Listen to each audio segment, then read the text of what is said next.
not own a gun. We're going to eliminate the gun show loophole, which allow people to legally buy guns. We're going to eliminate the straw man provision, and we're going to do something that the American people now want also, and that is to end the sale and distribution of assault weapons in this country.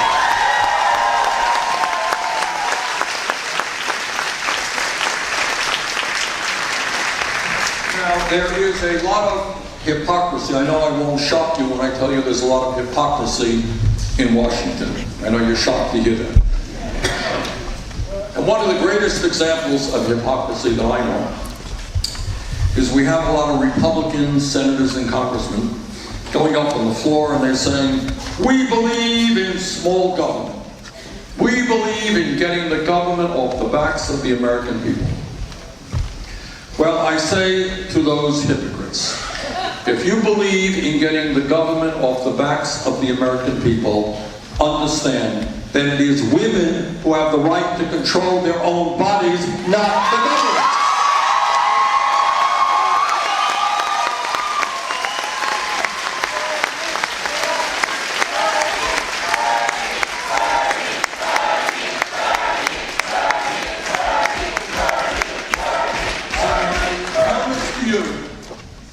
Is that I will never nominate anybody to the Supreme Court or the federal bench who is not 100% pro Roe v. Wade.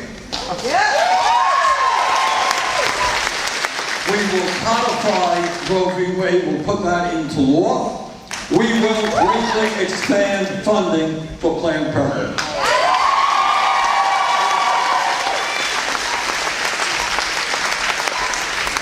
So my friends, here we are in Ringe, and tomorrow there is the first primary in the election, 2020 election process.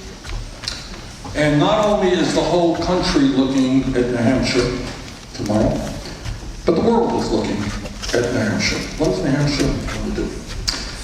So I am here to humbly ask for your support. I'm here to ask you to bring out your friends, your family, your co-workers to vote tomorrow. I'm asking you to try to create the largest voter turnout in the history of the New Hampshire primary.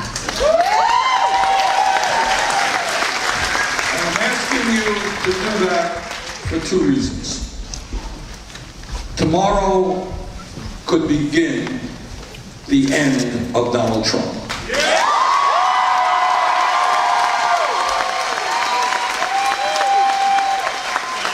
If we win here in New Hampshire, after winning in Iowa, I think we got a great chance to win in Nevada. I think we have a strong shot in South Carolina and California and the states that follow.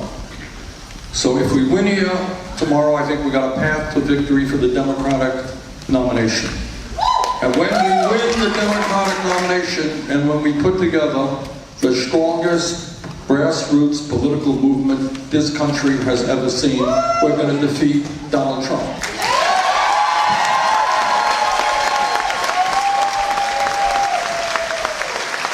But we are going to do more than defeat Donald Trump. What we are going to do is begin the process of transforming this country. We are prepared with your help to take on the greed of Wall Street, the insurance companies, the drug companies, the fossil fuel industry, the military industrial complex, the prison industrial complex, and the entire 1%.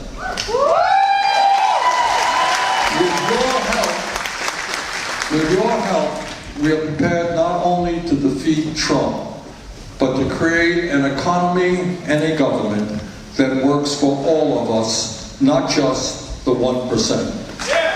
Thank you all very much.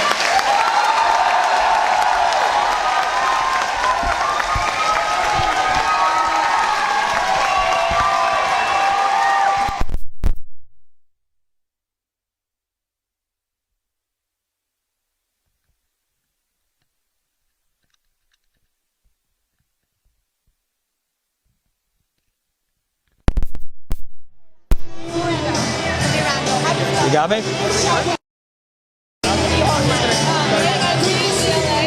Hey, it's Jordan. I am here in Rindge, New Hampshire.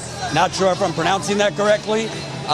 It is at what university are we at? I don't even know. We're at a college. Bernie Sanders just finished speaking. Right before him was Cynthia Nixon, who ran for governor of New York. Infamously was a star in Sex and the City. And before her was Nina Turner. This is one of several stops Bernie Sanders is going to be taking today, one day before the New Hampshire primary. You see people coming out right now. This was a packed gymnasium here. This is about, I'd say, 1 hour from Nashua, New Hampshire, where I was yesterday for a very, very spirited Pete Buttigieg event. We'll get to that in a minute. Let's speak with some people here, see what they thought. You want to come on camera? Hey, can I interview you guys? Okay. Tough crowd. Can I interview you, sir? Sure. What's your name? Kent. Kent, what'd you think? Is this your first Bernie rally? First Bernie rally, yeah. Okay. What'd you think? Obviously, you had Cynthia Nixon speaking, Nina Turner speaking. What was your thoughts on the sentiment? Yeah, they were good warm-ups, a lot of energy in the crowd. Enjoyed hearing from Bernie himself. I thought it was a vibrant crowd, and I liked his message.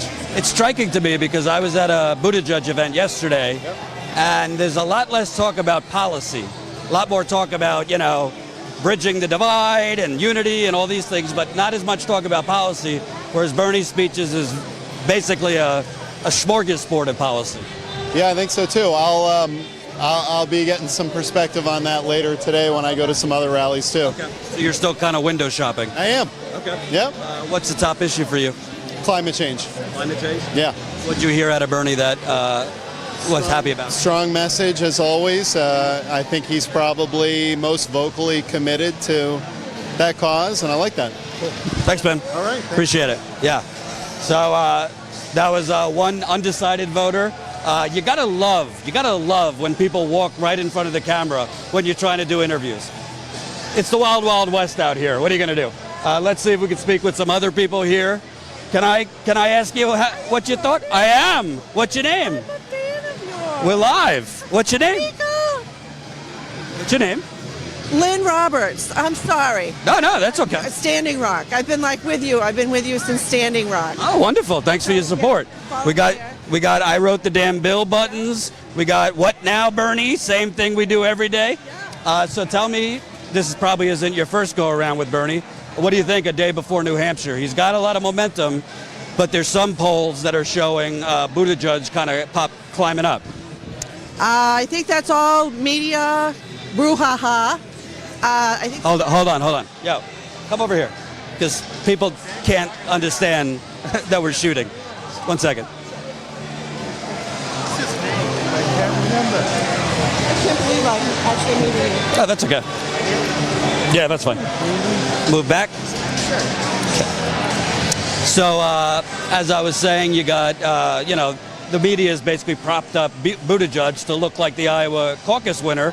So he's moved up in the polls. Bernie's still up in most polls. What are your thoughts about tomorrow, what the chances of Bernie winning are?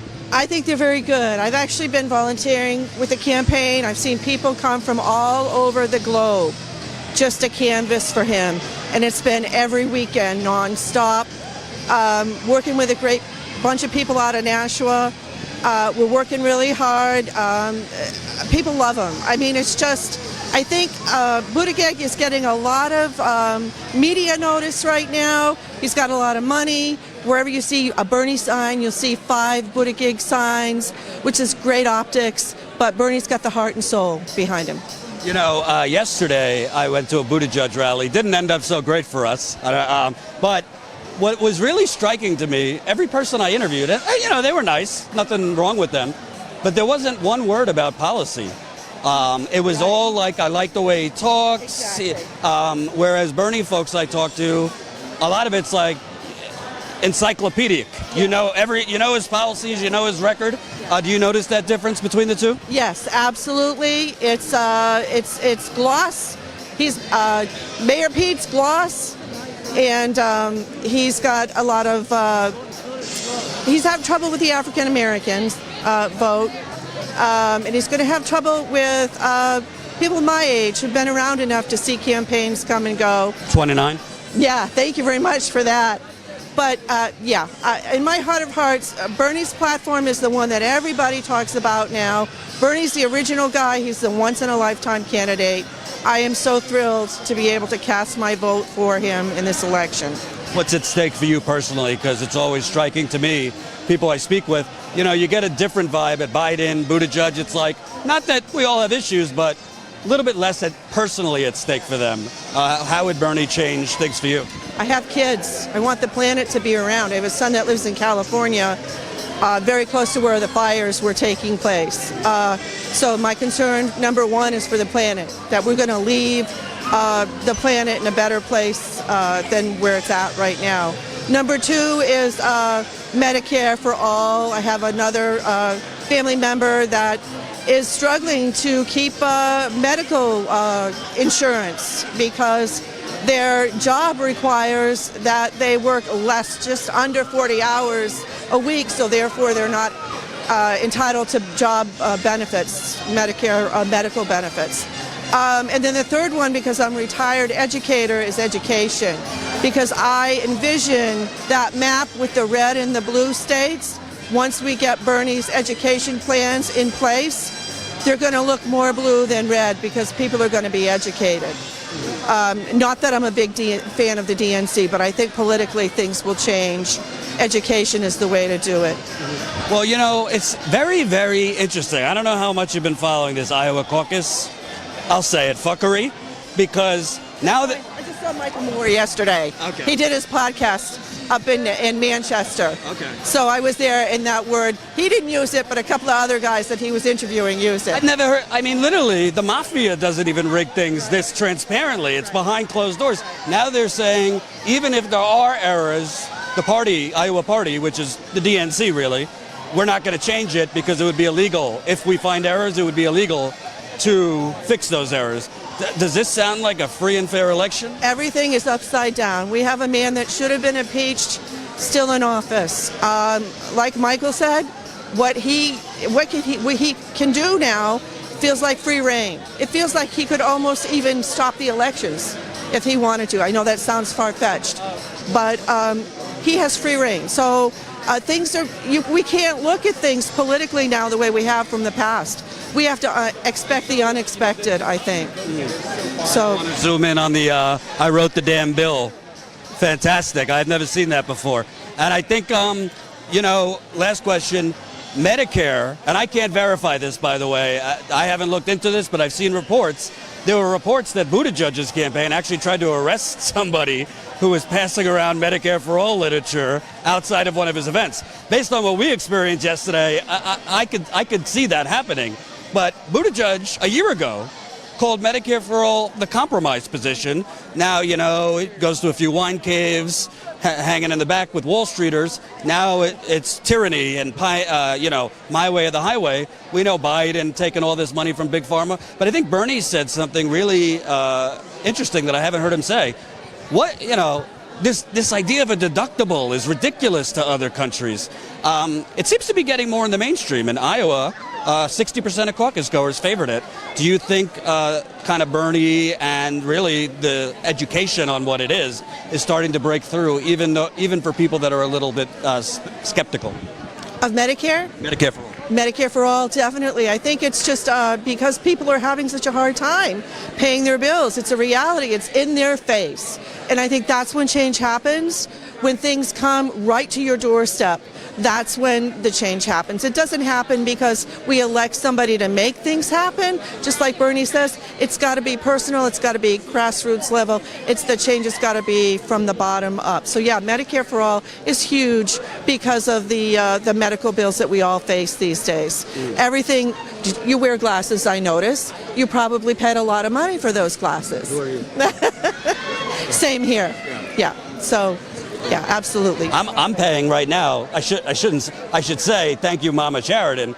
I'm paying $650 for Cobra. I don't even have like Obamacare. I'm on Cobra just to have my old insurance from my old company.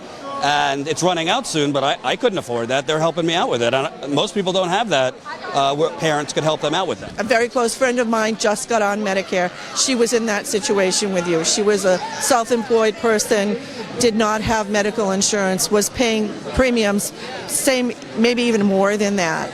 And she just got on Medicare, and she's a very happy camper now.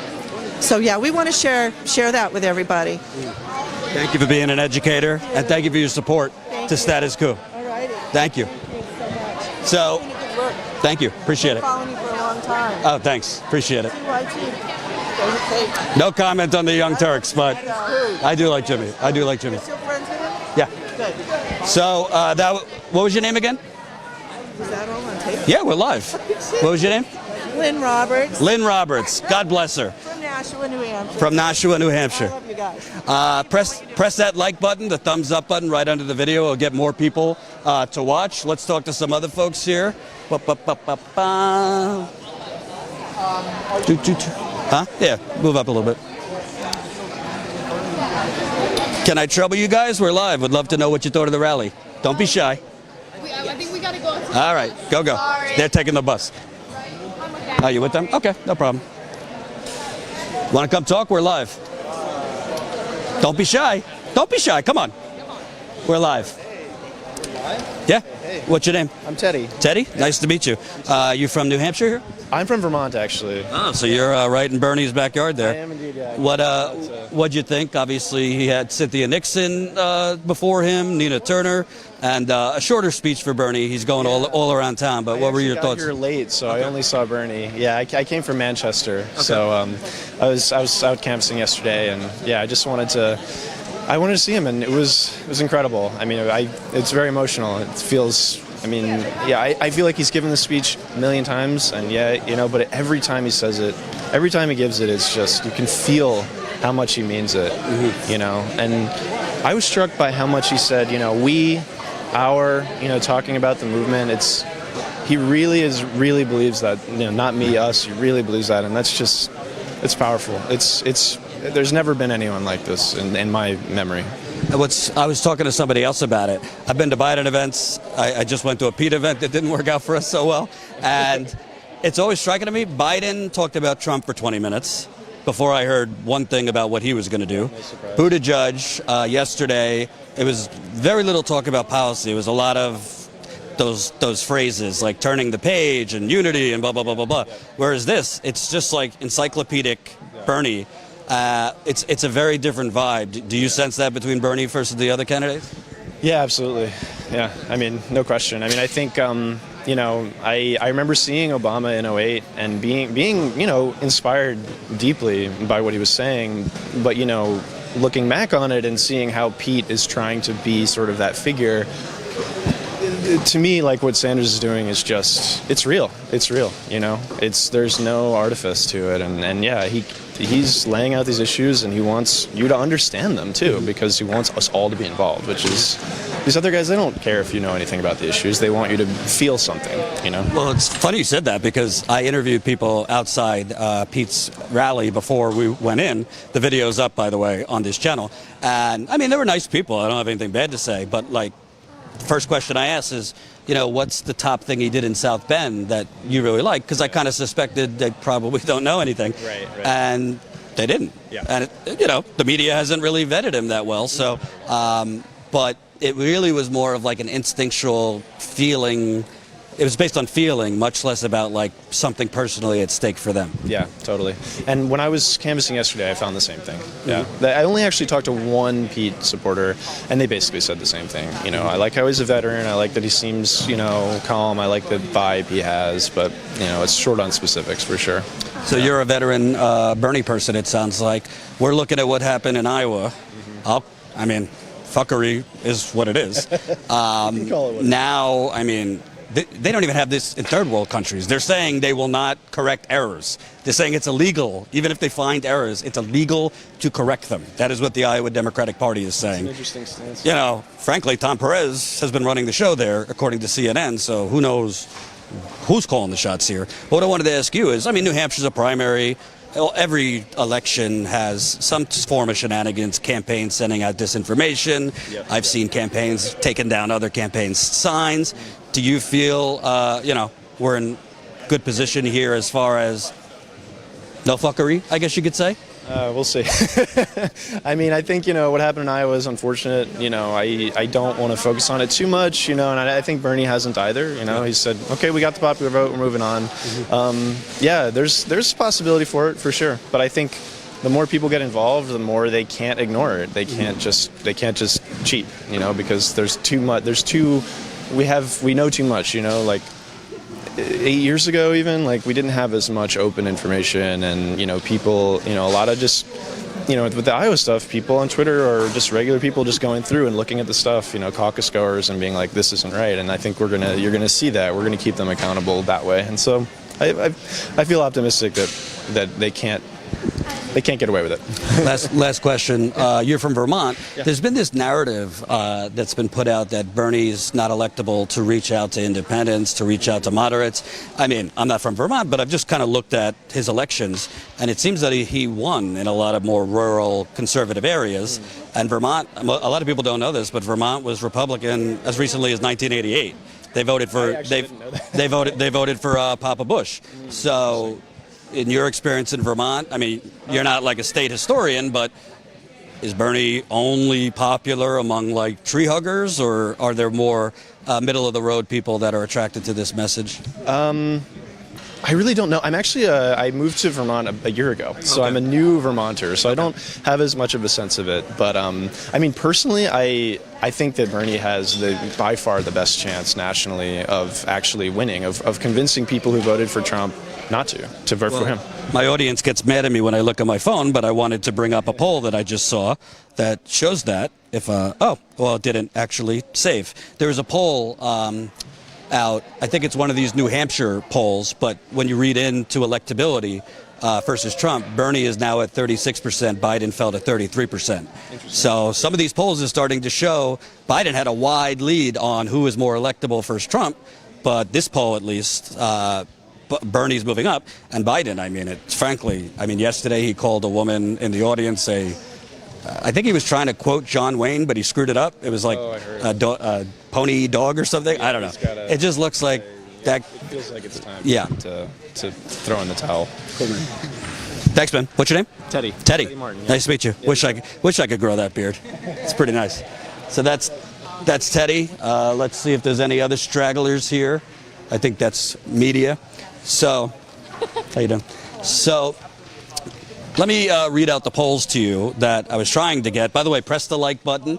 The more people that press the like button, the more people that will see this live stream. We also have two relatively exciting announcements. Actually, no. One is an exciting announcement. One is not so exciting that we're going to tell you about. So, stay tuned because we got news here. We got news. So, how many people are watching? We got, all right, almost 800 people watching. So press that like button. Press the share button also. Share this on your social media. This is a super chat if you're feeling super. So Bernie's going all around New Hampshire today. His final stop will be at, I think it's in Durham, New Hampshire, where he's going to be live with, what is that band? The Strokes? The Strokes. Shows my culture. So he'll be live with the Strokes. Congresswoman Ocasio-Cortez will be there. I assume Cynthia Nixon might be there, who spoke for him. She ran against Andrew Cuomo. She was big in the Sex and the City days as an actress in that show. So he's going all over the place. But I got to be honest with you, I'm going to keep it real. The Pete rally I went to yesterday, besides all the crazy stuff that went on, which we'll get into, with them basically ripping my cameraman's name tag off without saying anything, with them monitoring me for a half hour outside. Then I found out after the fact that essentially we were basically on a do not enter list, but we got in through the back door, basically. A reporter had forwarded me his email list, his events of emails, and because we were not getting those emails, we couldn't apply for credentials. Once I got that email, I applied for credentials. Must have been a loophole that we got accepted in. So as soon as they saw me outside interviewing people, they were very, very nervous. I mean, immediately I was being over my shoulder being monitored by one of their staffers. And it was strange because if you look at the interviews, which we posted, we didn't have time to post every single one individually, but we put them together. Honestly, I think I was very fair. I don't think I was rude. I don't think I was disrespectful. I don't think I was disrupting any of those people. You be the judge. Watch the video. It's up on the channel now. Jamal cut it this last night or this morning. So Jordan asked me to sing a song by them and did. Everyone check out Jordan and Jamal's reporting from yesterday. Yes. So I'm going to be honest with you. The Pete energy on the ground here is real. I mean, I'm not going to sugarcoat it. I'm seeing a lot of Pete lawn signs. Who knows if the people are actually putting it on their lawns or it's the campaign putting it out there. But I am seeing quite a lot of Pete stuff. The line to get into the event yesterday that we went to in Nashua was pretty long. To keep it factual, a lot of the people I spoke to were window shopping still, so they weren't diehards. I think of like the 10 people I spoke to, maybe 3 or 4 had committed to him, and the rest were kind of window shopping. So it's definitely different than a Bernie rally, because most people you speak to at a Bernie rally are Bernie or die, basically. They're not window shopping. I meet very few people at a Bernie rally that are still deciding what to do. So I think that Pete definitely got a bounce because of the corporate media's not factual reporting. Remember, the corporate media, CNN in particular, was declaring him the winner of the Iowa caucus when there was only 62% of precincts.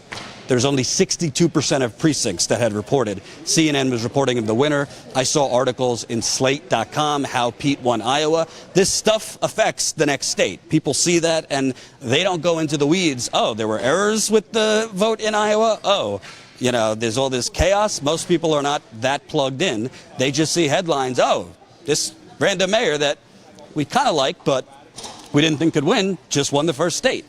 That helped him get a big bump. The first poll, the most recent poll, let me get it up, that I saw showed Bernie at 20, I don't want to say it wrong, so let me just load it up here. Most recent poll had Bernie at 29%, Buttigieg at 22%, and that is CNN's tracking poll. So that's a 7-point lead for Bernie in CNN, University of New Hampshire's latest tracking poll. But honestly, I wouldn't rest. If I was Bernie's campaign, and it doesn't sound like they are, I would not rest at 7 points. That's not a big enough margin to just. You're definitely going to win. Turnout, weather is a factor also. It's snowing and raining outside today. Very, very slippery conditions as we were driving. So definitely, weather could be a turnout. Weather could be an impact. And also, as the Iowa turns kind of stuff, basically they were going to say the Iowa State Party was inching towards declaring Pete effectively the winner yesterday when Bernie's campaign said they're going to request a recanvass for certain precincts, which was smart of them, so that they wouldn't allow the corporate media to basically declare this guy winner when there is a sea of errors. And it's just unbelievable. I don't have the tweet in front of me, but basically the Iowa State Democratic Party has said, even if we do find errors, we are not going to correct it because it would be, quote, illegal. It would be, quote, illegal to correct it. This is the kind of democracy we live in, when the person with the most votes does not win, and even if you find errors, we won't correct it. It shows you how much they care about the integrity of your vote. So let's go through a few more things. So Bernie's going to be with Ocasio-Cortez, I think Cynthia Nixon, Nina Turner, the Strokes. It's going to be big tonight. Bernie actually had the biggest rally so far in New Hampshire yesterday. There were 1,900 people. I don't remember the city, so my bad on that, but there were 1,900 people at his rally yesterday. Actually, I have it in my email, so I could get that for you. Yeah, Bernie holds largest rally in New Hampshire. Last night in Keene, New Hampshire, Sanders drew 1,981 attendees, so almost 2,000 attendees. And you know what's interesting? Elizabeth Warren's campaign has been accused of inflating numbers. Bernie's campaign gave you the actual number. They could have said 2,000. They said 1,981, so good on them. But, it remains to be seen. It looks like Biden, to tell you the truth, it looks like he's wounded political carcass, if not dying political carcass. His campaign is talking the good game as far as, well, Iowa, New Hampshire, doesn't really matter. We're off to Nevada and South Carolina, which is more favorable to us, talking about the black vote, these kinds of things. There's some truth to that, but also, I mean, the bottom line is, if you're the most electable against Donald Trump and you lose the first state, you come in fourth place, and you possibly lose a second state, you come in fourth place and fifth place. One poll has them at fifth place. That's a tough argument to make, because as important as African Americans are to becoming the Democratic nominee, you got to appeal to white people too. You got to appeal to all people. And I don't know how the last vice president of the United States, who was vice president to a still very popular president, Obama, makes that argument. If he gets, it's one thing if you're coming in a close second, you know, if first through third is bunched together, maybe so. But if he comes in fourth place, which it looks like he's going to, that's trouble. Which brings me to the next thing we're excited to announce. We are excited to announce status coup, thanks to you all. We're now at, let me look at the number. We're now at 1,240 members, 1,240 status coup members. So we went up yesterday, God knows how many, I think like 50 to 60 new members. We're going to Nevada next. So we do have the funding to go to Nevada. We found pretty decent priced flights to Nevada. Still going to be a lot with the hotels. All these hotels are getting away with murder. They upcharge you because of the primaries and the caucuses. So we're paying through the roof for hotels. We'll obviously need to rent a car in Nevada, all those other things. But we're headed to Nevada next. So, you know, big things. If Bernie wins Iowa, excuse me, I don't even know where I am because it's so much travel. If Bernie wins New Hampshire, it really, really looks very good for him going into Nevada, and I'll tell you why. And press that like button. We're going to stay live for a little bit. So we have, let's see how many people we have. Blah, blah, blah, blah, blah. We have 900 people watching, so keep pressing that like button. You guys kicking us out? Yeah. We could move back there. Yeah, no problem. Yeah. All right, give us a minute. Give us a minute. We're usually either pushed to the back or kicked out, but they're nice enough to let us stay live, so no problem. 222. Stay with us, folks. We're not going anywhere. We're just moving our stuff.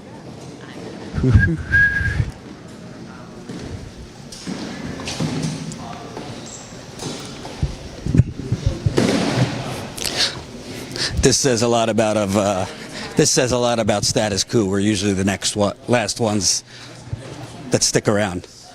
So this was held at Franklin Pierce University, now that I have the name. All right. So what I was saying, you don't want to get ahead of yourself, obviously, because you still have to have the New Hampshire victory. But why we decided to book Nevada today is, according to the polls, you know, things could change. It's one day away. Pete definitely has a bump. I'm not going to sugarcoat it. But if Bernie wins New Hampshire, Nevada honestly looks very, very good for Bernie, and I'll tell you why. The bottom line is, if Bernie wins New Hampshire, by the polls now, Buttigieg will come in second at least. If Elizabeth Warren doesn't come in second in Nevada, I don't know if she would have to drop out, but she's going to be struggling. The fundraising dries up. If you lose Iowa, which she had the most staff there in Iowa, she put a lot of resources into Iowa. She came in third.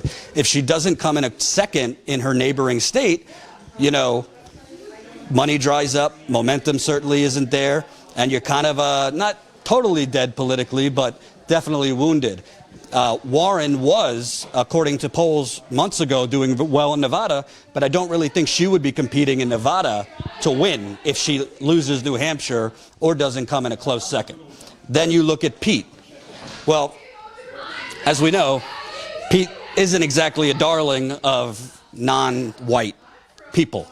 So he also does not have a huge ground game in Nevada or South Carolina. Most of his staff was concentrated in Iowa. Their strategy was win Iowa, get a bounce off of that, try to win New Hampshire, get a bounce off of that, they have reallocated people, moving them from Iowa to Nevada and South Carolina, but doing that in a week is not exactly easy. They haven't been there for months and months and months, like Bernie's campaign has had people on the ground there. So Pete going to Nevada, I mean, if he wins the New Hampshire primary, obviously that's a good thing for him going into Nevada. But as the polls look right now, it is looking good for Bernie. He did win New Hampshire by 20 points last time. From what I'm seeing, there is a lot of signage for Pete. But again, that could mean many different things. And we do know many of these more pro-corporate candidates actually kind of put their signs out, not the actual people putting the signs out. So I think if Bernie wins New Hampshire, it sets himself up really, really well. Because I don't think Warren would really compete in Nevada. I don't think Pete would compete in Nevada. I know the media is getting very excited about, what are they calling it? Clomentum for Amy Klobuchar.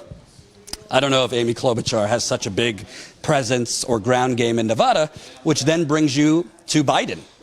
I think this is Biden's last stand. I know his campaign is trying to put out a really good face that, kind of watering down whether Iowa, New Hampshire really mean anything. But there's only been one candidate really that I know of, Bill Clinton. He did not win New Hampshire and he did not win Iowa. He won the nomination. But there wasn't like 7 candidates at that time.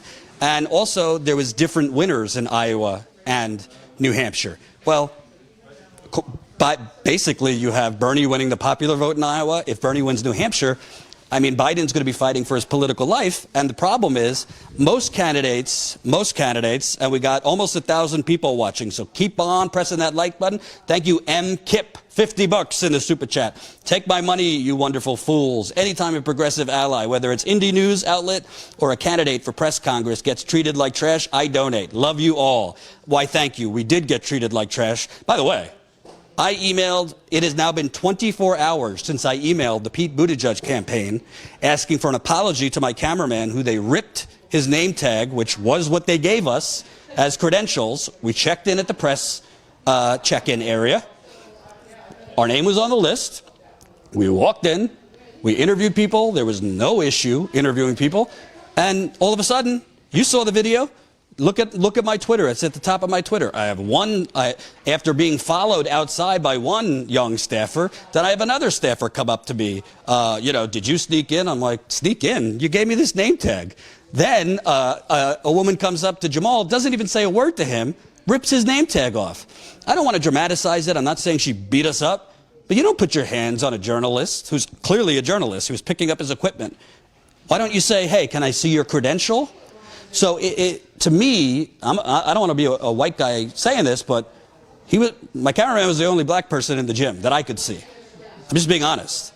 So, for a campaign that optically has some issues with the African American community, I don't know why you would just rip somebody's name tag off without speaking to them. That's not how you treat people. That we also didn't disrespect his supporters. I interviewed his supporters outside. The video is up. You judge for yourself. The toughest question I asked them was, hey, what's his biggest accomplishment in South Bend that stands out to you? It's not exactly grilling them. I mean, most of them didn't know, which is fine. Because the media hasn't informed them the media really hasn't spoken about his record in South Bend, aside from issues with the African American community. I've actually reported on South Bend, so I know something about it. I've interviewed dozens of activists, black residents, local politicians, so I'm actually informed when I'm speaking to you.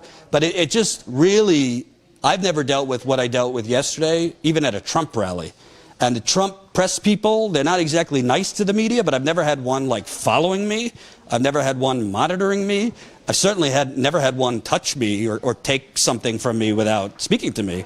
It's just a bizarre way to treat the press. Very, very controlling, basically self-containing. And like I said, what probably happened, we were probably on their do not enter list because they kicked us off of their email list after I reported in South Bend critically. We told you this. A fellow journalist forwarded me the emails that we weren't getting. Because I got the emails forward, I applied for credentials. I guess some intern messed up, approved us. We came, we got more interviews to air. They were very pleasant. There was no tension with the people on the ground. I think one voter didn't like the fact that I asked her. She said, oh, I've heard from a lot of people in South Bend that, you know, he's great. I said, oh, have you heard from black residents? She hesitated. She was like, yeah. I don't think that's exactly like, is that rude of me to ask? Hey, you want to come on? We're live. Sure, but yeah. I have nothing. I was just figuring out what you were talking about. We're talking about, we were at a Pete rally yesterday. We're a progressive news organization. And I interviewed his supporters outside. It was fine, very pleasant. But there was basically a young staffer basically following me up and down the line. Towards the end, I actually said to her, hey, you're not being subtle, you know. She said, yeah, I know. And then it was like this mad dash. She started making calls and text messages like the police monitoring you. And we go into the event, which we had credentials for. And I interview a Pete supporter and an undecided supporter. Very nice. And then all of a sudden, another staffer comes up to me. Hey, did you sneak in? I'm like, no, here's my name tag you gave me. And then they came up to my cameraman, who, I'm just being honest, was the only black guy in the gym, and ripped his name tag off. And what did they say to you? I don't think you're supposed to have credentials. And then that woman came up to me, and you know, I looked at the video. Listen, I'm going to be honest. I wish I was a little calmer. I'm going to be honest. But I was irritated because I had just been followed outside, and you're touching my cameraman and ripping his name tag off. Like, you don't do that. Anyway, so that's what happened at the Pete rally. So I overheard something before that you had been taken off their email list. Yes. And why? Because you had been reporting on his tenure in South Bend? So basically, as you could see, we're not the New York Times. You can't exactly ban the New York Times if they report critically on you, right? But we're a startup media organization, almost 2 years old. We got 1,240 members. Sign up. We want to get to 1,500 by the end of tomorrow. Statuscoup.com/join. Sign up as a member. So basically, I reported in South Bend, and we were there, I don't know, a couple hours. And I got a tip that there was an arrest made by the South Bend police of a young black man. Pete was still the mayor. And the young black man was live streaming it. And the police thought that they had turned the phone off, but they didn't. So they started, you ever see the movie Django with Jamie Foxx? I've seen some of it, yeah. They started basically playing out a scene from Django where they were imitating KKK members on their way to lynch Jamie Foxx. So I reported it because it was live on the internet. I don't know who the police officers were, but I knew they were from the South Bend Police Department. And when I reached out to Pete's campaign, they didn't respond. All of a sudden, we published this story. I'm just telling you what happened. Our website goes down. We have a shitty website, but it's never gone down. So our website goes down. And basically the Pete campaign didn't respond to me. The City Hall, because I reached out to Pete Buttigieg's campaign. I reached out to City Hall because he was still the mayor. You know, this is what you do as a journalist. You reach out for comment. They don't respond. Then the South Bend police chief lied about it and said it wasn't actually his officers, but I found the arrest record and it was his officers.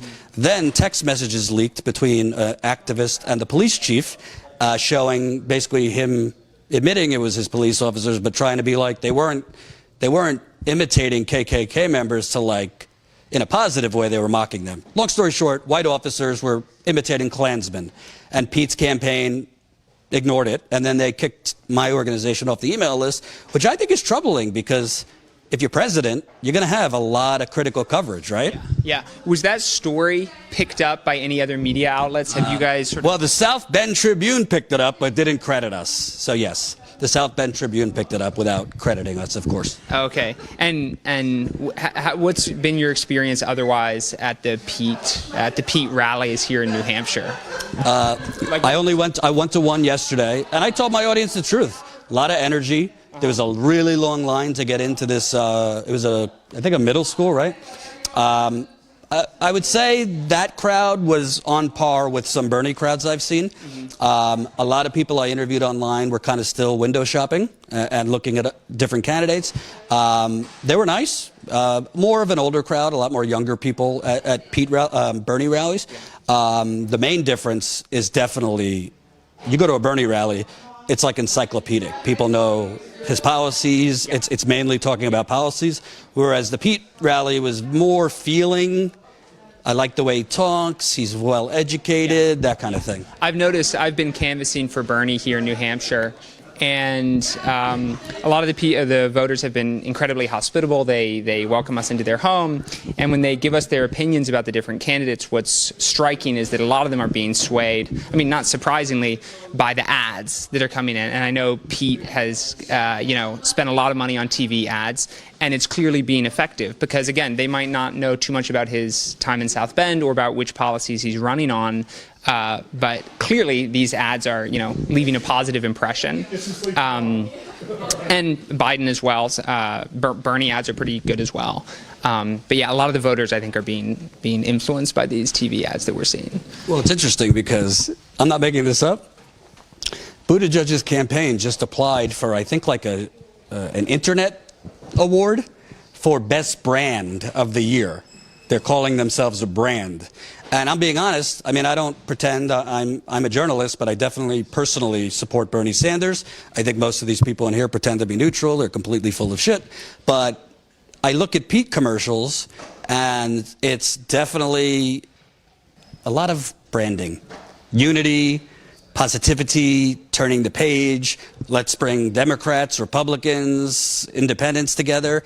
And even though we were being harassed, when I listened to his speech yesterday, I really didn't hear much on the policy end. Yeah, I mean, I think it's a lot of platitudes, a lot of nice-sounding platitudes. And with regards to the branding, it's not just the sort of verbal branding, but I think it's also, the Pete signs that you see all over New Hampshire. And I've seen more Pete signs than for any other candidate. That whole design is very nifty. And I read an article a while ago about how they spent a lot of money on some marketing agency to come up with the design for that, the art design for that, and I have to give it to them. It does look very snappy. It grabs your eye.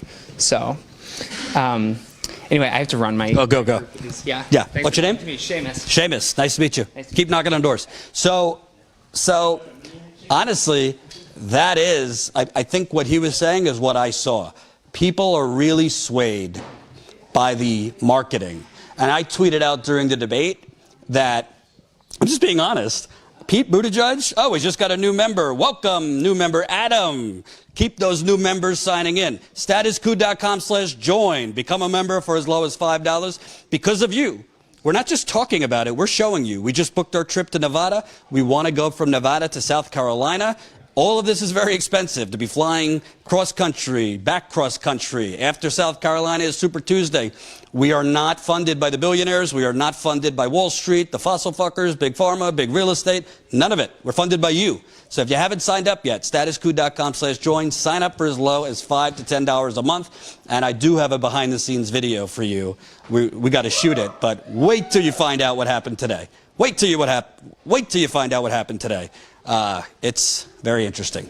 So really what you're coming down to is Bernie versus Obama 3.0. Let's just call it what it is. Obama ran in 2008. I don't think Pete is as charismatic as Obama was, but it's that same feeling. People felt that Obama was above it all. People felt that Obama was a different kind of guy. People felt that Obama, was above the partisan politics. And those people, God bless them, they're not bad people. And I was one of them. I got hoodwinked. Most of you watching got hoodwinked. But those people were not so educated about money and politics. Those people probably didn't know that Obama was taking more money at that time than anyone from Wall Street. Most of those people probably didn't realize that, you got to kind of look closer into somebody's money, their record. And social media was just in the beginning stages in 2007 and 2008, right? Like Facebook was still young. Twitter, I think, just started. So there wasn't this social media age we have now 12 years later. So, you couldn't have hashtag Wall Street Obama as a major thing in 2007 and 2008. Now you have Wall Street P, hashtag Pete the Cheat, all these new things. But to be honest with you, I personally don't love predictions, but I think Bernie's going to win here. I do.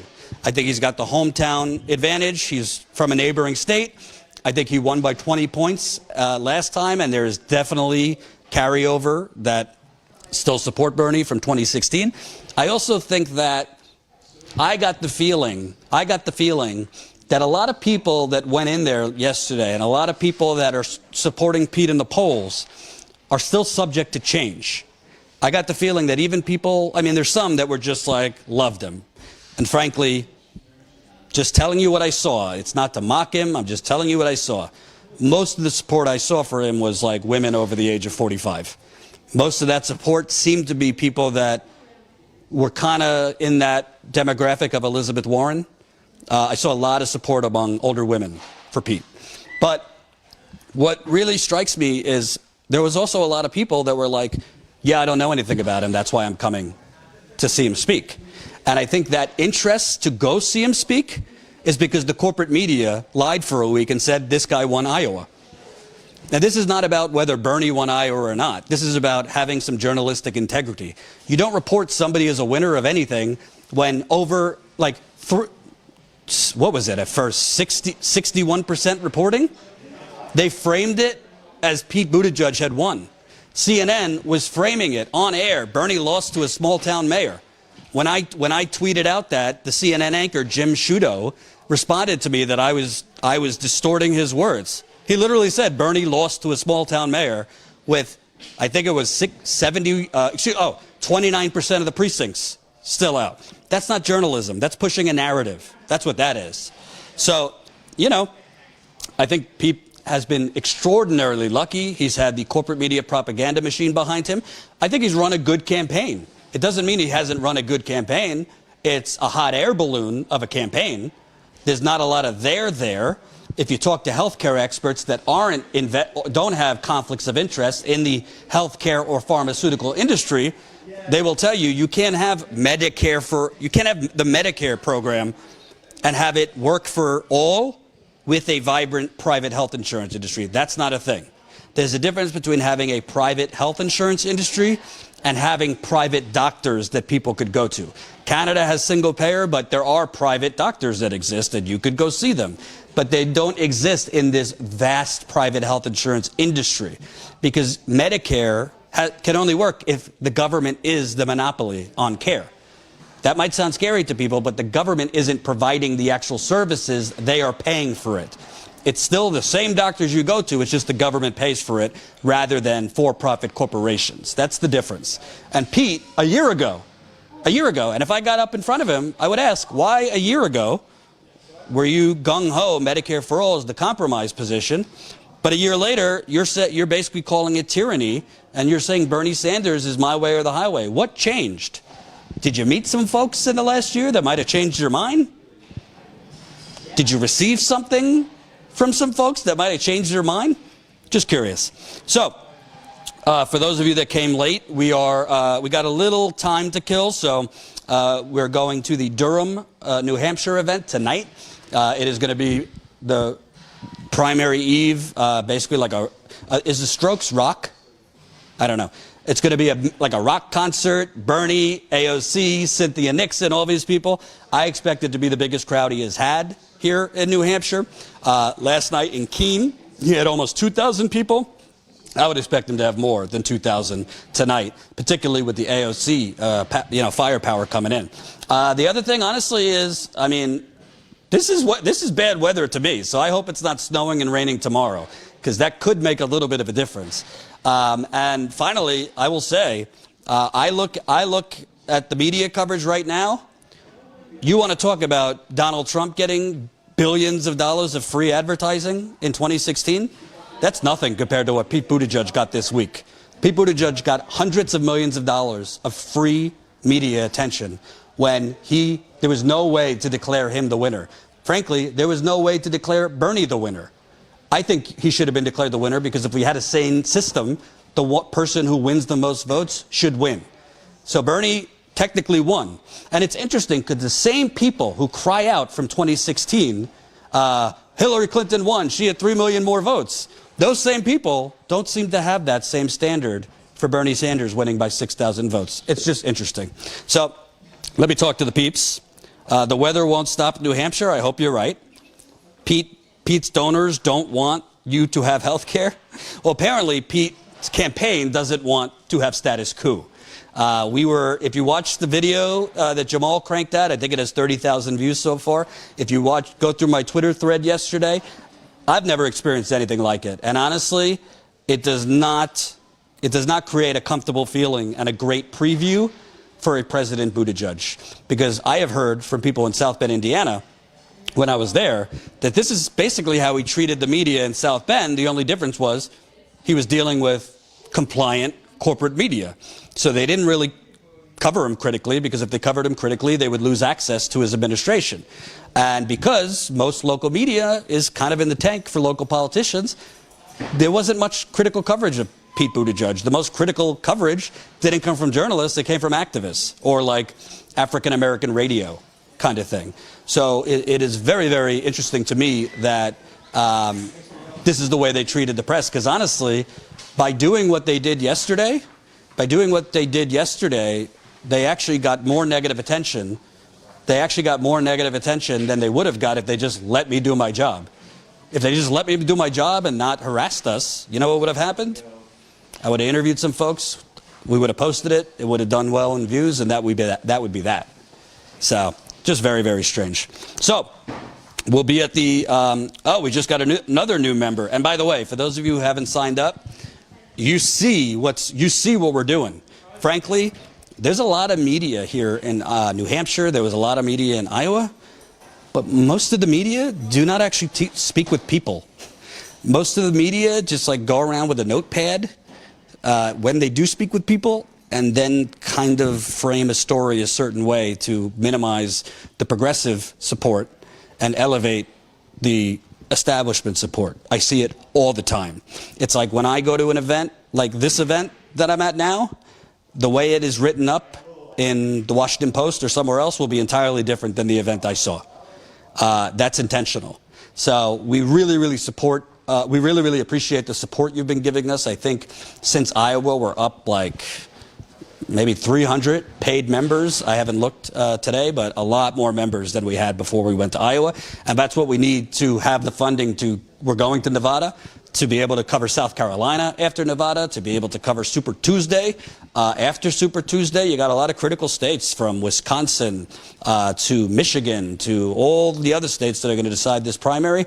Like I said, it's about to get interesting because, you know, we don't want to get ahead of ourselves, but if Joe Biden comes in 4th or 5th place in New Hampshire, his campaign could put lipstick on a pig, but it's still a pig. If Joe Biden comes in 4th or 5th here, I don't know how you're making that electability argument. Yes, you need to be able to broaden the base. You need to be able to win the African-American vote. But he would have to win South Carolina by like 30 to 40 votes, 30 to 40%, and just crush to really kickstart his campaign. I'm not saying he would drop out after New Hampshire, but, you know, South Carolina, we've seen, based on the results in Iowa, New Hampshire, Nevada, polls have been shrinking. Biden's lead in South Carolina has been shrinking. I think Bernie winning would be, you know, that's very far away. I think that would be a challenge. But honestly, for Bernie, if you lose South Carolina by like 7 to 10 points, that's kind of a victory. When you lost, I think you lost by 25 to 30 points last time. So, status quo. Last week I saw a woman who wanted Pete to be viable because he doesn't support the $15 minimum wage. She went to Warren because she's flexible on that issue. Yep. I'm just being honest. The supporters I met yesterday at the Pete rally, I met one person that was undecided, and his top issue was health care. And when I asked him, well, what do you think about Pete? He's kind of been flexible on the issue. He said, well, that's why I came to hear him speak. So most of the people I spoke to didn't really talk about policy as much as they like the way he speaks. They like his talk of unity and bringing people together. It is very reminiscent, honestly, of 2007 and 2008, where Obama talked about this post-partisan America, bridging the divide. We're not blue America, we're not red America, we're the United States of America. Policy, you know, I'll put some things out there, but not really an emphasis on policy. And the thing is, Pete's describing himself that he would be the most progressive president in American history. I don't really know how that passes the smell test, honestly. I mean, what he's proposing are a lot of intermediary, incremental programs. It's not exactly the New Deal 2.0 he's proposing. So, yeah. Let's see. Jen, am I missing any news? Text me if I'm missing anything. Just making sure I'm not missing any new members because we like shouting you out live. All right, just got another one. Jose, new member, statuscoup.com/join. We are almost at 12. Okay, so we're now at 1,242. So that's 8 members away from 1,250. If we make 1,250 today, I hope we break 1,250. But if we make 1,250 today, I'm not great at math, but wouldn't that be 250 members away from 1,500? So our goal is 1,500 by the end of the primary. The primary is tomorrow. So that we do have to climb a little bit, but I think we could do it. I think on the night of the Iowa caucus, while I was live for 4 hours, we got over 100 members while I was live. So if we keep on this pace, we'll do it. statuscoup.com/join. So the other thing I want to say, and I'm going to take a couple questions, comments, concerns until they kick us out. New member, Joseph. Now we're talking. Keep them coming. statuscoup.com/join. I want to also point out, again, we're not the New York Times, but I emailed the Pete Buttigieg campaign 24 hours ago. I just simply requested I'd like an apology to my cameraman. I said, hey, try to be greedy here. I'd love to interview Mayor Buttigieg, and with a couple questions. No response, which tells me, even, let's for argument's sake say, well, they're not journalists, they're a bunch of Bernie bros masquerading around. Well, our little tweet here has 3, you could come. I don't want to be in a video. Oh no, just. I won't be behind you. Yeah, you will. We're live. Yes. Yeah. We're going to be live for a while, so sorry. We are, the tweet has over 3,000 retweets. I think it has, however, I don't know how many views. Like, why wouldn't you, if you're a campaign, just reach out, hey, we just became aware of this. We're very sorry. There was a misunderstanding. I mean, obviously they wouldn't mean any of it, but at least do the right thing here. But they wouldn't do that, which to me indicates not only, again, there's an issue with people of color, but just like an arrogance that, whatever, they didn't belong there. We could just follow them, rip their credentials off, basically treat them like Trump supporters treat people. There's a basic level of arrogance, and the reason that they aren't responding is because it hasn't gotten picked up in the media. I think 2 outlets picked it up, which also is problematic to me. Because let me tell you something. If this were done to a Washington Post reporter, it would be wall to wall on CNN. But because it's done to an independent outlet that the media, with their highbrow feelings about themselves, and this Bernie crew, they don't care if we're treated that way. But I was talking to actually a Fox News reporter reached out to me last night about it, and I was talking to him, and he was saying, like, well, do you consider yourselves pro-Bernie media or whatever? Like, wouldn't you understand if Pete's campaign was kind of like a little alarmed to see you there? And I said to him, honestly, no, I don't really buy into that paradigm. Like, I, from the beginning, have openly said, like, I personally support Bernie Sanders. However, I cover a lot of different things. I've done more reporting in Flint than any other journalist in this country. Find somebody else who's done more than me and Status Coup. I've done reporting in Standing Rock. I've done reporting in Detroit. I've done reporting on the homelessness in Seattle. You know everything we're doing. So we're not like Bernie Central here. Do I personally support Bernie? Yes. But I have criticized Bernie time and time again, right here on this channel. I don't have my head up anyone's behind. I've gotten bows and arrows from Tulsi Gabbard supporters because I've criticized her. So I basically said, I'm just honest, as opposed to the rest of the media pretending to be neutral journalists. Everyone here, most of these people here support Warren or Pete or an establishment candidate. And it oozes into their reporting, whether it's written pieces or on camera. I'm just open about who I support. That's the only difference. And that's why independent media is flourishing. Because people are smart. They could tell when people are being posers. They could tell when people are just standing there pretending to be, neutral journalists while pushing their own agenda. They'd rather just hear, hey, this is what I believe. This is my opinion. It informs the stories I choose to cover. It informs how I choose to cover things. But that's very different than it makes me distort the facts. I don't distort the facts. I told you, that line for Pete was very long yesterday. Very, very long. There's a lot of people there at the Pete rally. When there's been excitement at a Biden rally, I'll say it. Unfortunately, for him, there hasn't been. So I don't muddle with the facts. But the problem is because there's this old mentality that you're not a real journalist if you have an opinion. You're not a real journalist if you're a little edgy or aggressive. No, you're not the real journalist. All these people are just stenographers. And I say it I've said it when they're around me. They literally just say, this is what this person said. This is what this person said. We're neutral. You figure out who's lying. And then they also push their agenda. You think it's a coincidence that CNN anchors are saying Bernie lost to a small town mayor? You don't think that comes from the top? It does. Kick us out whenever you have to. It comes from the top. You don't think it's a coincidence that Jennifer Rubin on the Washington Post has literally written 120,000 negative Bernie Sanders stories? The only difference is I'm open. Yeah, I personally support Bernie, but my job isn't to elect him. My job isn't, I don't coordinate with his campaign. I'm not a Bernie super PAC here. I just try to give people a voice that don't have it in corporate media. So, anyway, I saw a couple new members come in. Let's see. I don't want to miss anyone. We got you, Jose. Welcome, new member Mark.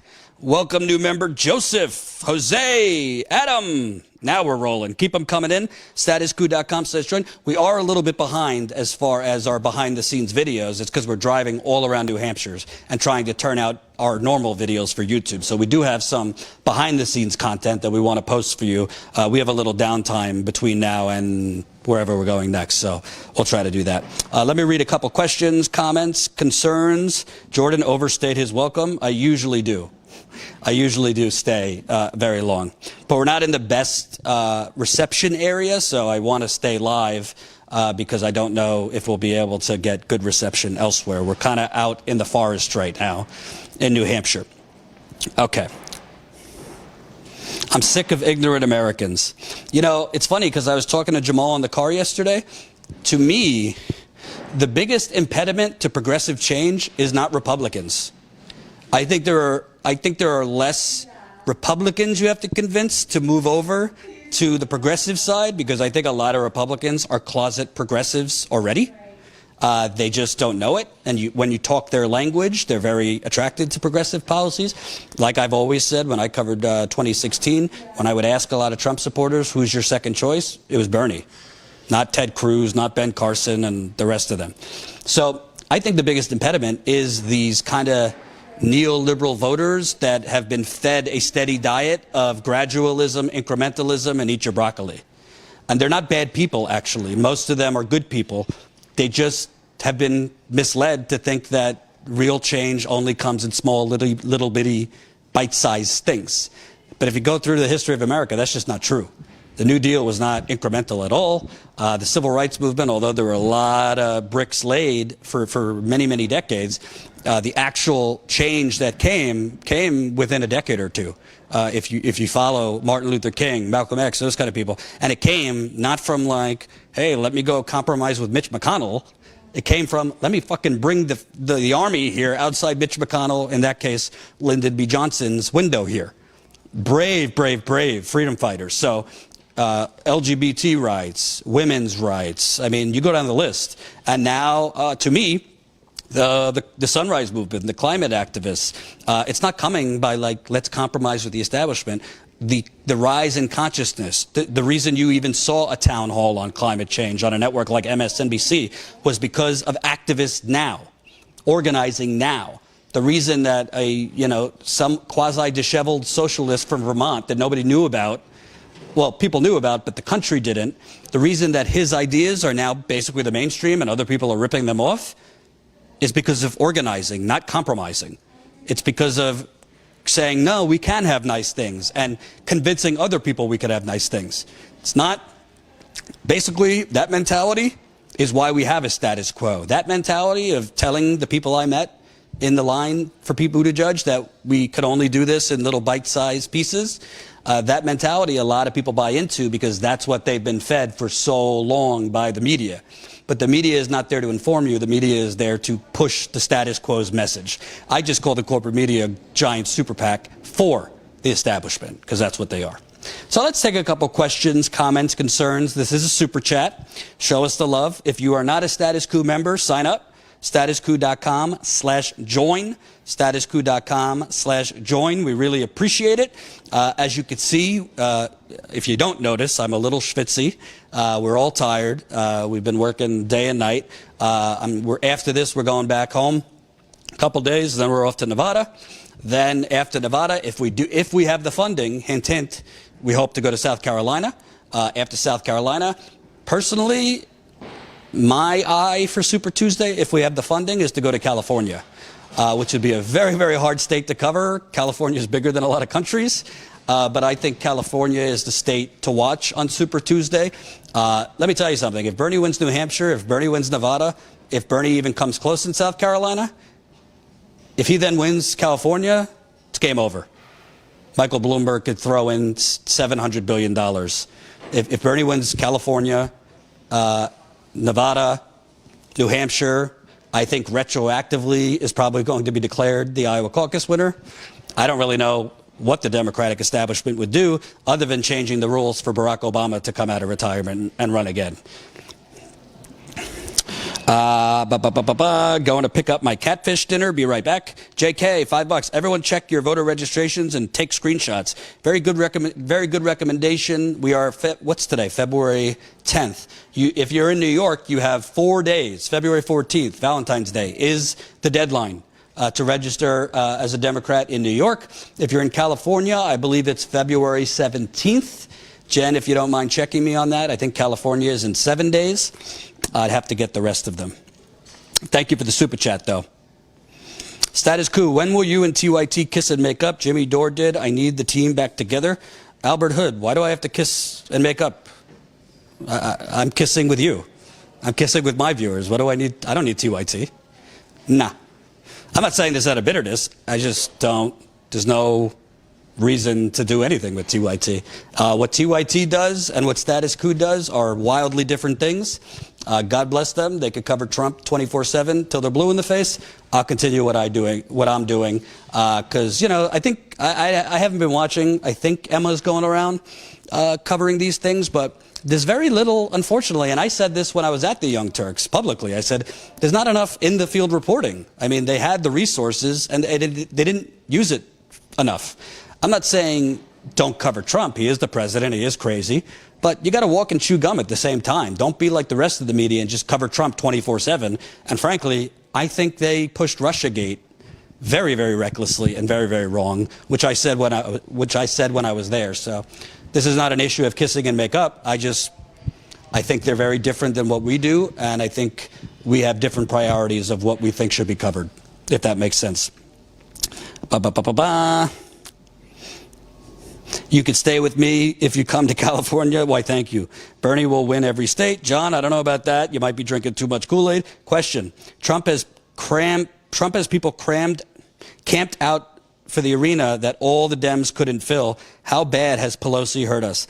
To tell you the truth, I love Jimmy Dore, and I love a lot of these people. I don't particularly think the whole impeachment effort is going to make a radical difference in whether Trump wins or loses. I don't think Like, the voters that will make a difference in whether Trump loses is not Trump's base. They were coming out for him whether he's impeached or whether there was no impeachment effort. The voters that are going to make the difference are independents, but they're also Latinos, African Americans, and young people.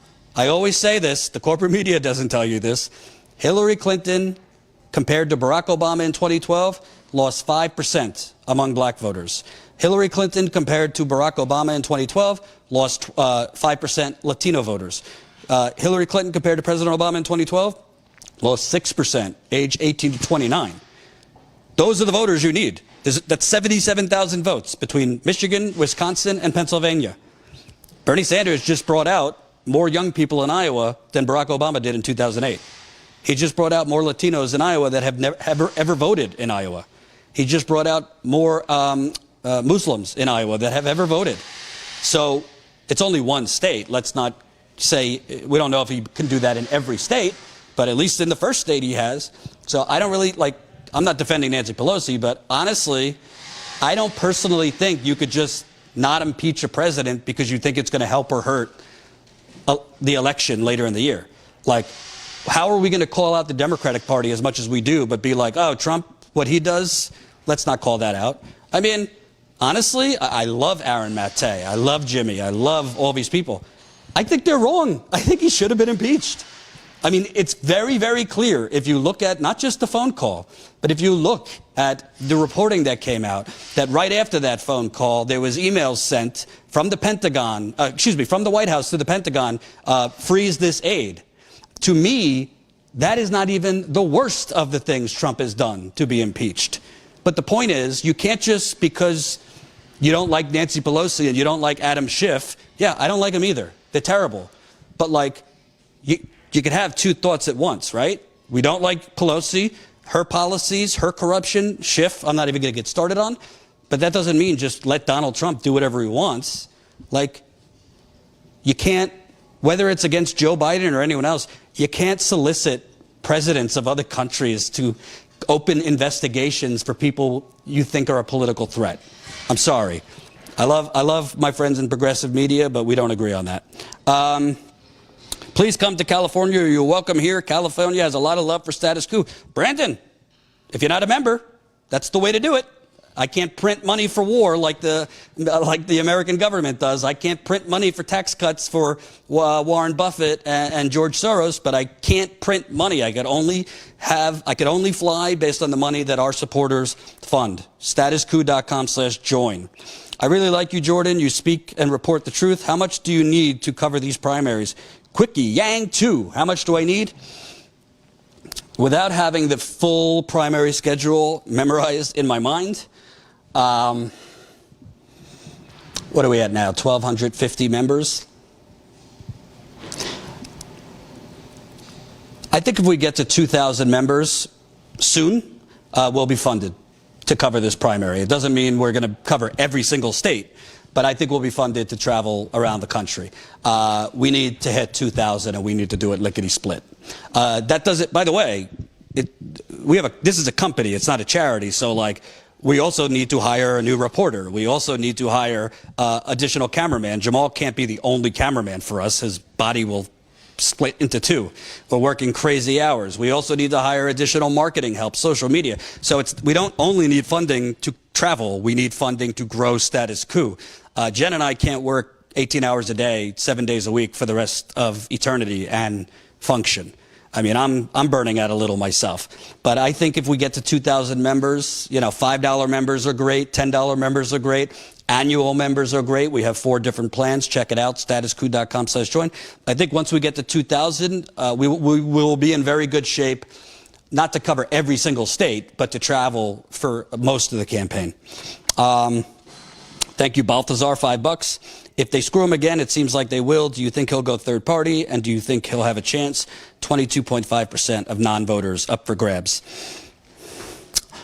No, I don't think Bernie Sanders will go third party. I think he's a revolutionary man trapped in a Washington man's body. I just don't think, even if he gets screwed, I don't think Bernie would take the chance to be Ralph Nadered, if you know what I mean.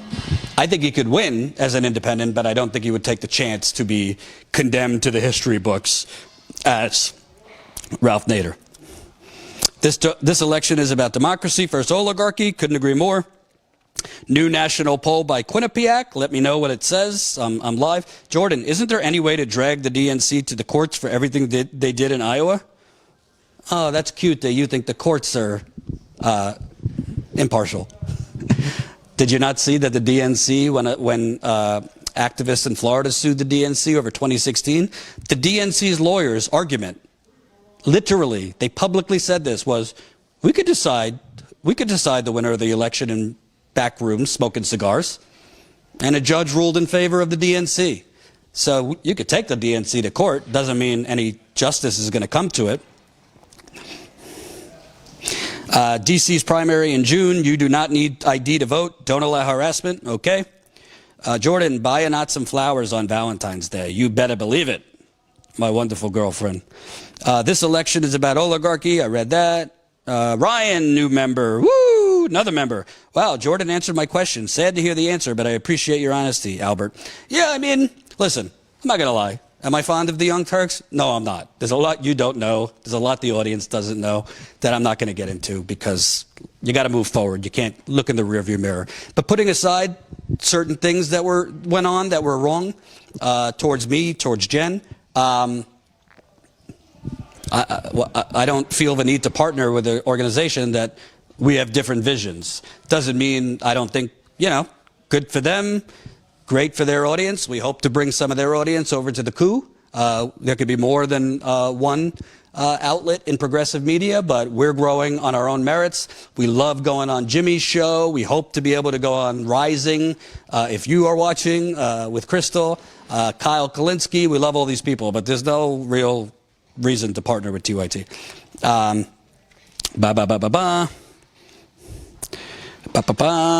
So sorry, they will not let Bernie win. Hashtag Yellow Vest. Michael Moore thought you were still with TYT. I noticed that when I was interviewing Michael Moore. I didn't want to interrupt him, but he did think I was still with TYT. John Wick, Jordan, you hiring? No, we need more funding. We need more funding. So we can't hire yet without funding. Right now, we're trying to get funding just to be able to travel, cover the election. But we right now do not have the funding to hire, no. And Jordan, you have a place to stay in Denver. Thank you. Get my edible ready for me in Denver. Love, love, love Colorado. Give the microphone back to the people. Woohoo! I really like you, Jordan. Oh, I'm like reading the same comments. What are we going to do if the DNC steals it from Bernie again? James Jones, $9.99. Welcome, new member Joe L. Holy cow, it's coming in now. Let me make sure I got him. Joe L. just signed up. Ryan just signed up. Jen, hit me with the number if you can. We're now at, I don't know how many members we are. Super chat, Tanyel, not getting enough eyeballs. An Iowa lawyer and former legal counsel to Governor Tom Vilsack went on the record saying IDP's claim they can't fix basic math errors is not legally plausible. On the contrary, it could expose Iowa Democratic Party to constitutional challenge. I actually talked about this earlier on the live stream, that literally the Iowa State Democratic Party is claiming that they cannot legally fix errors if they find errors, which is, I'm not a scholar on Iowa state law. Seems kind of far-fetched to me that it would be illegal if you find errors in the caucus tabulation. But that's what they're saying, which if it's illegal to correct errors that you find in elections in a democracy, that doesn't sound like a sane democracy to me. It doesn't sound like a democracy. So, new Quinnipiac poll. Holy shnikes. New Quinnipiac national poll. Oh, this is bad news bears if you're Joseph Biden. Can you zoom in?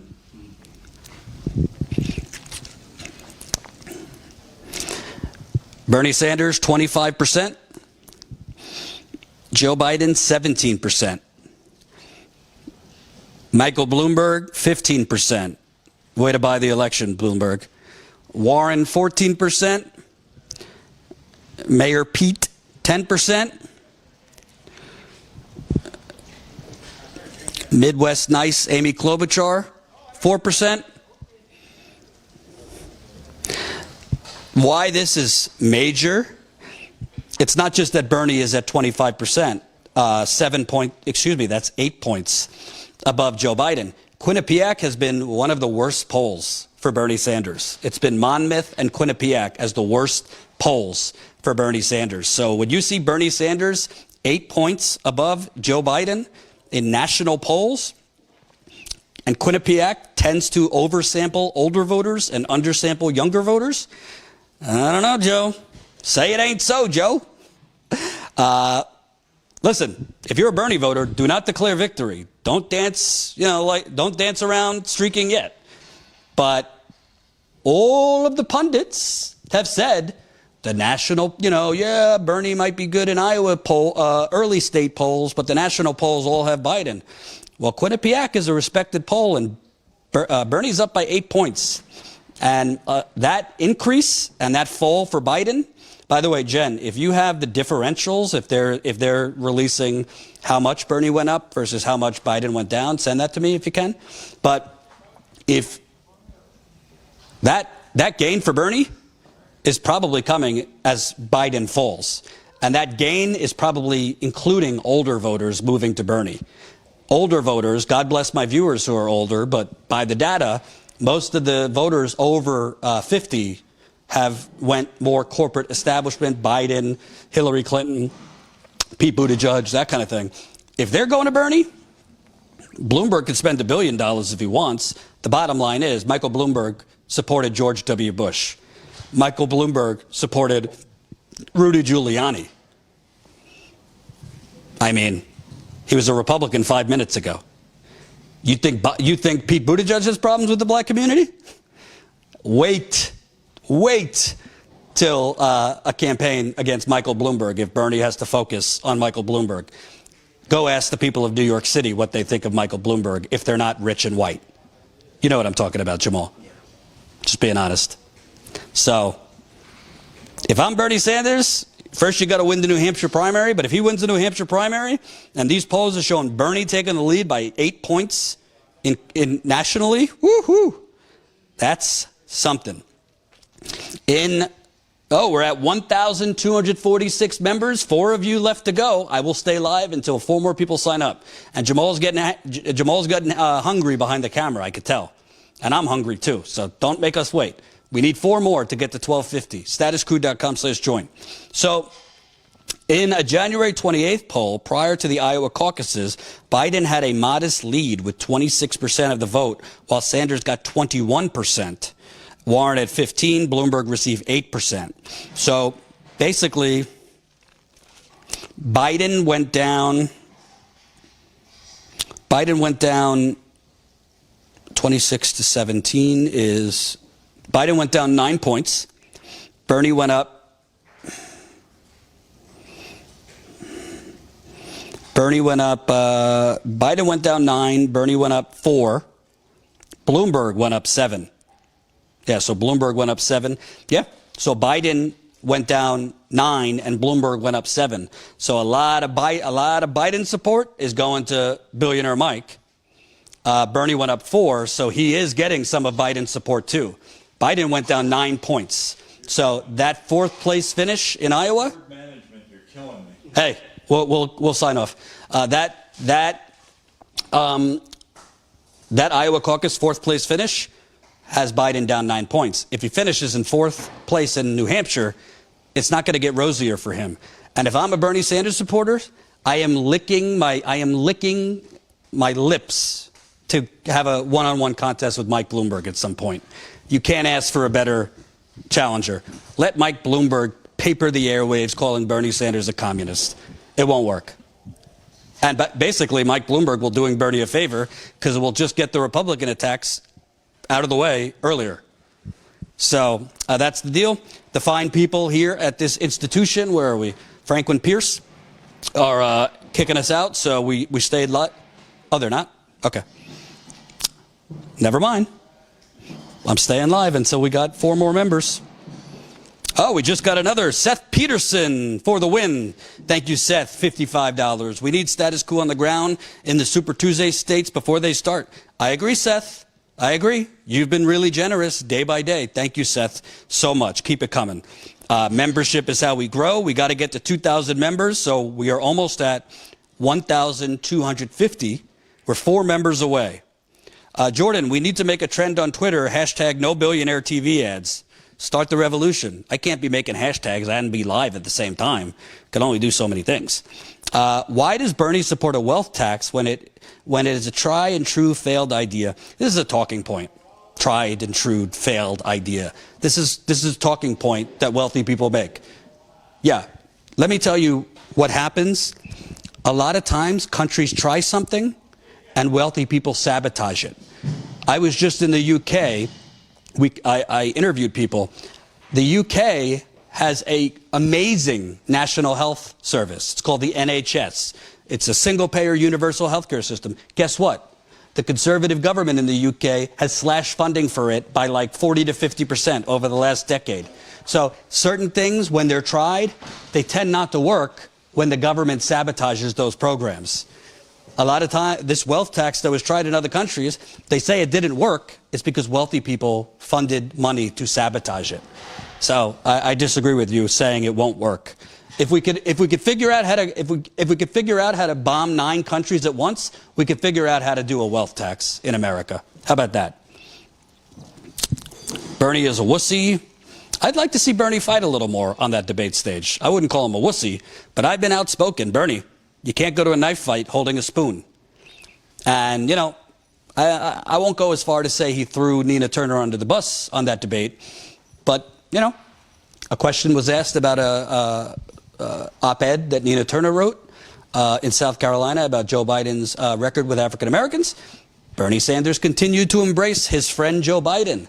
I don't think he's a wuss. I just think he is so focused on, you know, honoring the Senate code and calling people his friends. But these are not your friends. You're in a street fight against the oligarchy. Act like it.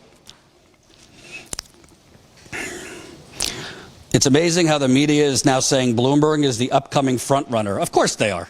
Bloomberg owns a media organization. Go figure. Sailing towards 1,300 members. I would love to sail. Oh, I would love to be in the Caribbean right now drinking a coconut rum on the beach. I will not vote for Biden, somebody said. Yes, join so we could eat.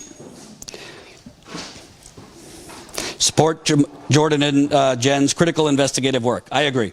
Matt H., $5. Contact John Fishman of Fish for an interview. He's a Bernie guy who will most likely talk to you. He responds to people all the time on Facebook. That's a great idea. Could you write that down, Jen? We'll contact Fish. I can't pretend. I've never been to a Fish concert, but I hear they're fun. Cool Blue, I'm already a member of Status Coup. FYI, in 2016, Hillary's national margin over Bernie was plus 12.6 percentage points. Quinnipiac poll says lots. That's a good point. Very good point.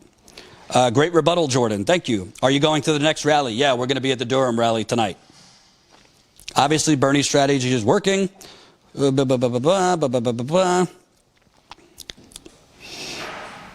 I do love strawberry margaritas, that's true.